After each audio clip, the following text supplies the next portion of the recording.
JDU दफ्तर की तस्वीरें आ रही हैं, पटाखे जलाए जा रहे हैं, देखते हैं जरा तस्वीरें। अलग अलग हिस्सों की तस्वीरें सामने आ रही हैं, आप तक पहुंचा रहे हैं। जेडीयू दफ्तर में शंखनाद किया जा रहा है और जल्दी से दर्शकों को ये भी बताते चले 2010 में अगर हम देखेंगे एनडीए का परफॉर्मेंस, उस समय 2010 में 206 सीटों पर एनडीए ने जीत हासिल की थी, जेडीयू 115 सीट पर, भारतीय जनता पार्टी 91 सीट पर। और अगर मौजूदा वक्त की बात करें उस समय आरजेडी अब घटकर बिल्कुल 22 सीटों के साथ, और उस समय एलजेपी को 3 सीटें मिली थी, लेकिन इस बार देखिए बीजेपी 87, जेडीयू 75, एलजेपीआर 22 पर। उस समय जेडीयू ने 141 सीटों पर चुनाव भी लड़ा था, इस समय वो 101 सीटों पर जुड़वा भाई बनकर चुनावी मैदान में है, जबकि आरजेडी 33 पर, कांग्रेस 5 पर, कुल मिलाकर ऐसा ये कहा जा सकता है। और देखिए बार बार वहां पे घंटे घड़ियाल की आवाज सामने आ रही है, लेकिन कुल मिलाकर सुनामी इस समय नरेंद्र मोदी और नीतीश कुमार के नाम की देखने को। जो बटेगा वो कटेगा। वो लोग विभाजित थे, बुरी तरह से बटे हुए थे, फ्रेंडली फाइट के नाम पर हर जगह उनकी हार हो रही है, अपने परिवार में बटे हुए थे।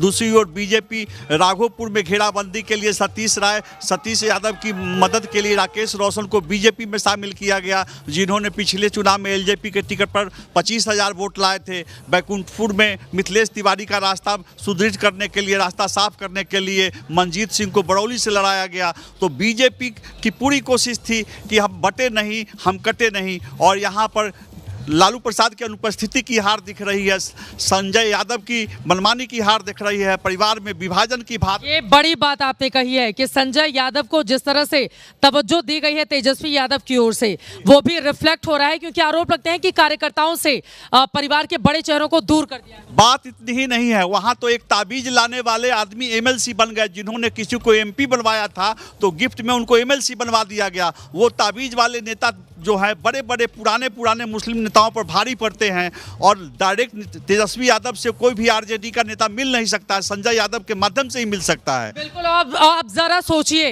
कि तेजस्वी यादव जो कभी मुख्यमंत्री बने भी नहीं, 17 महीनों के लिए डिप्टी सीएम रहे, उनसे आरजेडी का ही कोई कार्यकर्ता मुलाकात नहीं कर सकता है। और दूसरी तरफ भारतीय जनता पार्टी के बड़े बड़े नेताओं ने, खुद गृह मंत्री अमित शाह ने वहां पर जाकर जिस तरह से अपने कार्यकर्ताओं को मनाया है, ये कहते हुए कि पहले मजबूती से आप चुनाव लड़िए, जीतिए और उसके बाद सभी को संतुष्ट किया जाएगा, ये उसका भी असर इस समय रिजल्ट में साफ साफ देखने को मिल रहा है। और इस वक्त हमारे साथ और भी खास मेहमान जुड़ चुके हैं। राजीव जेटली जी, भारतीय जनता पार्टी के प्रवक्ता, हमारे साथ मौजूद हैं। हरियाणा चुनाव को लेकर आज भी कांग्रेस पार्टी तंज कसती है, आप हरियाणा से ही आते हैं।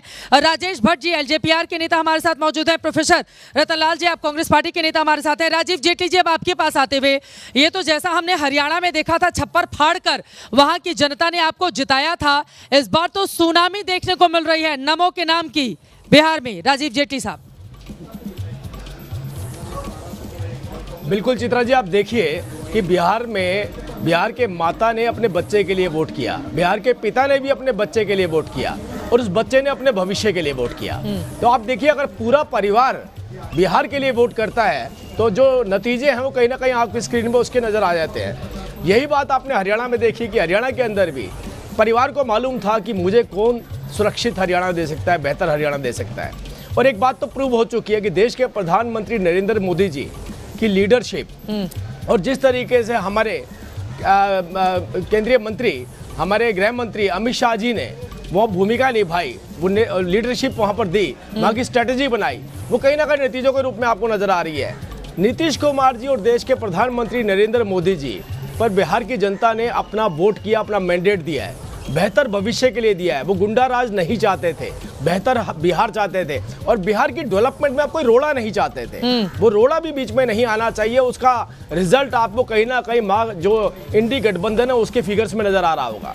किसी भी तरीके की बाधा बिहार के विकास में नहीं चाहिए, ये हम सब लोग आज मैंडेट के रूप में अपने चैनल्स पर देख रहे हैं। तो एक बेहतर बिहार देना है। हाँ। बिहार का व्यक्ति बिहार से बाहर जाए, एंटरप्रेन्योर बन के जाए, अच्छा अधिकारी बन के जाए, और बाहर का व्यक्ति बिहार में जाए तो इन्वेस्टमेंट के लिए जाए, और यही समन्वय जब बीच में बैठेगा तभी जाकर के बिहार का विकास हो सकता है। तो एक बड़ी जीत है भारतीय जनता पार्टी के लिए, एनडीए गठबंधन के लिए और बिहार की जनता के और लिए। 1 लाख रोजगार प्लस नौकरी, 1 करोड़ रोजगार प्लस नौकरी का जो वादा आप लोगों की ओर से किया गया था, क्योंकि रोटी रोजगार एक बड़ा मुद्दा बन गया है, पलायन एक बड़ा मुद्दा बन गया है, अब उसको आपको पूरा करना होगा। जीत के लड्डू भी खिलाए जा रहे हैं। बलराम पांडे हमारे सहयोगी ने जो तस्वीरें भेजी है जेडीयू दफ्तर की, वहां पर लड्डू खिलाए जाने शुरू हो गए हैं।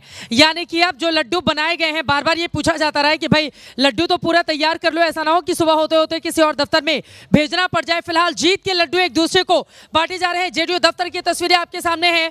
नीतीश कुमार न भूतो न भविष्यति, जिस तरह की तस्वीर नीतीश कुमार को लेकर वर्तमान में बिहार से नजर आ रही है। नरेंद्र मोदी के साथ मिलकर डबल इंजन की सरकार ने, और केंद्र से जो पैसा बिहार के विकास के लिए गया वो पैसा खर्च हुआ, उस पैसे को खर्च करने की तस्वीरें आपको अलग अलग जगहों पर विकास के तौर पर नजर आ सकती हैं। बिहार के अलग अलग हिस्सों में जब आप जाएंगे और पहले से तुलना करेंगे तो काफी बेहतर स्थिति पाएंगे। जो बिहार एक वक्त पर लालू राज में बिजली के लिए तरसा करता था, कई ऐसे गांव थे जहां पर बिजली नहीं थी, वो नीतीश कुमार ने लाने का काम किया।